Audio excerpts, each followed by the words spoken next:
വന്ദന ഇടശ്ശേരിയുടെ പ്രസിദ്ധമായ ഒരു കവിതയാണ് പൂതപ്പാട്ട്.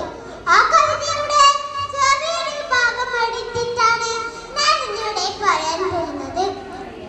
ഒരു ഗ്രാമത്തിൽ മലമുകളിൽ ഒരു ഭൂതം താമസിച്ചിരുന്നു. കറുത്തു തടിച്ചുയരമുള്ള ശരീരം, ഉണ്ട കണ്ണുകൾ, കൂർത്ത പല്ലുകൾ, കൂർത്ത നഖങ്ങൾ കണ്ടാൽ തന്നെ പേടിയാവും.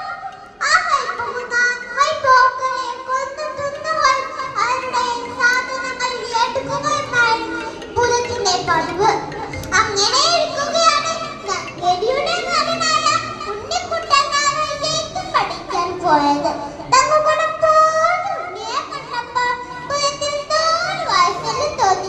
ഭൂതത്തിന് അവനെ കൈക്കലാക്കാൻ കൊതിയായി. ഭൂതം കൊച്ചു തമ്പുരാട്ടിയുടെ വേഷം കെട്ടി ഉണ്ണിയാപ്പം ചങ്ങാത്തം കൂടി മലമുകളിലേക്ക് പോയി. നേരം സന്ധ്യയായി. എന്റെ ഉണ്ണിയെ കാണാനില്ല. അമ്മ വിഷമിച്ചു. അമ്മ തന്നെ ഉണ്ണിയെ തേടിറങ്ങി. അപ്പോഴാണ് ഒരു ചാത്തനെ കണ്ടത്. അല്ലയോ ചാത്ത, എന്റെ ഉണ്ണിയെ കണ്ടോ? ആ കണ്ടു തമ്പുരാട്ടി മലമുകളിലേക്ക് പോകുന്നത് കണ്ടു. ഒപ്പം കൊച്ചു തമ്പുരാട്ടിയും ഉണ്ടായിരുന്നു. അമ്മ മലമുകളിലേക്ക് ചെന്നു. ഉണ്ണി, ഉണ്ണി, ഉണ്ണി എന്ന് വിളിച്ചുകൊണ്ട് അമ്മ മലമുകളിലേക്ക് ഓടിച്ചെന്നു. അപ്പോഴാണ് ഒരു ഭൂതത്തിനെ കണ്ടത്. അല്ലയോ ഭൂതമേ, എന്റെ ഉണ്ണിയെ തിരിച്ചു തരാമോ?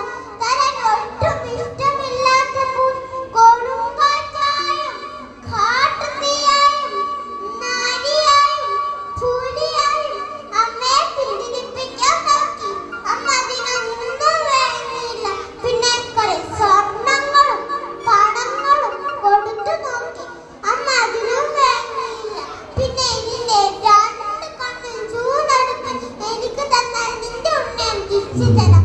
അമ്മ കേൾക്കാതെ താമസം അമ്മയുടെ രണ്ട് കണ്ണും ചൂടെടുത്ത് ഭൂതത്തിന് സമർപ്പിച്ചു.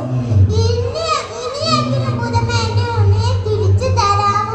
ഭൂതന് സൂത്രം. അമ്മ കണ്ണില്ലല്ലോ. അടുത്തുള്ള തെച്ചിപ്പ് കൊടുത്ത് മന്ത്രം ജപിച്ച് മറ്റൊരുണ്ണിയെ അമ്മ കൊടുത്തു. അമ്മ ഉണ്ണിയെ വാരി പുണർന്നു. അപ്പോൾ അമ്മക്ക് മനസ്സിലായി ഇത് തന്റെ ഉണ്ണിയല്ല. അമ്മ ദേഷ്യത്തോടെ പറഞ്ഞു, പെറ്റവനെ ഭക്ഷിച്ച ഭൂതമേ, നിന്നെ ഞാൻ ശപിക്കും. അമ്മയുടെ ശാപം നിൽക്കാൻ കഴിയില്ലെന്ന് മനസ്സിലാക്കിയ ഭൂതം അമ്മയുടെ രണ്ട് കണ്ണും ഉണ്ണിയെ തിരിച്ചു കൊടുത്തു. അമ്മയും ഉണ്ണിയും സന്തോഷത്തോടെ നടക്കി. അപ്പോൾ കൂട്ടുകാരെ, നിങ്ങൾക്ക് ഈ കഥയിൽ എന്താണ് മനസ്സിലായത്? അമ്മമാർ നമ്മെ അടിക്കും, ശാസിക്കും. അതെല്ലാം നമ്മുടെ നന്മയ്ക്ക് വേണ്ടിയാണ്.